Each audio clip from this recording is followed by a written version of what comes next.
Let's talk more about that, because I've seen the statistics about Black women and giving birth prematurely, also suffering from death at a way higher rate than white women. I've seen numbers anywhere from 2.5 times to 3 to 4 more times higher. So, what is it? It's the idea that doctors don't listen to Black women when they say something is wrong on the inside. The young lady from the documentary you were in with Soledad O'Brien said that the baby wasn't moving like it was supposed to, and they just are dismissive. Can you talk a little bit about that? Is this a thing where Black women are, all over the world feel like they're not being listened to? All over this country, Mm. because of how this country was built, just, on the back of racism. So I always think about it in the context of, enslaved people. When enslaved Africans were brought to this country, what did they have to do? They had to get up on this block with, no clothes on. So like no bodily autonomy there. But like these procedures that we go through today, when it comes to gynecology and obstetrics, those procedures were perfected by just this one doctor who used 3 enslaved women. I think they were between the ages of 18 and 24, didn't give them any anesthesia. And he perfected all those procedures, did them over and over on those women, and didn't. But when he got it perfected, white women get the procedure with anesthesia, and all these other things. And so I think it started when we came here, and it was this thought about Black skin, the Black body. Being Black people have, tougher, right? yeah, That idea thicker that we have skin, and tougher skin. yeah, and all those things. And it continues to just be passed down, whether it's in education, medical school education, or whether it's in just practice. And it just continues to be passed down. And so then you get the rates that we have now with Black women just not being listened to, just not being taken seriously at all. Even, and I didn't have bad birth experiences at all. I had Black providers, but when I went in for my second baby, oh, I got there a little late, and I was like, I was telling the lady, I was like, look, I'm in labor. It's time for me to push.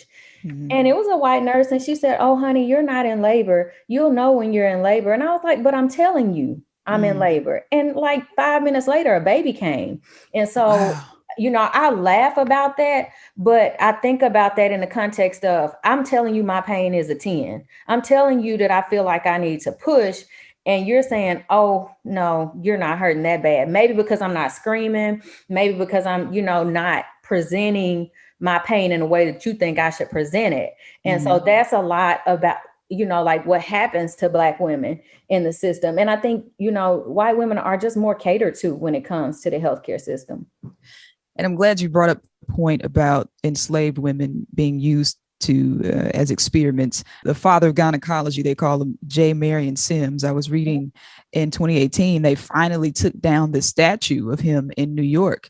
That was a painful reminder to women that you're glorifying this man who experimented on slaves, and some of his breakthroughs were made on the backs of Black women. You have spoken about Fannie Lou Hamer as well, and she was being sterilized. Can you educate a little bit more on the Fannie Lou Hamer situation, as she was a very important figure in Mississippi? Yeah, she went in for a procedure, and I can't remember what the procedure was, but she came back out, and it was a hysterectomy. Mm. They had just, and so she couldn't have children. And if you know anything about her story too, she never had her own children. She Mm. adopted children. But what was even more, I guess, eye-opening was that, that's Sunflower County. At Mm. that time, 70% of the Black women in that community received that procedure without their knowledge. And so we hear the stories about Tuskegee. People want to use Tuskegee all the time.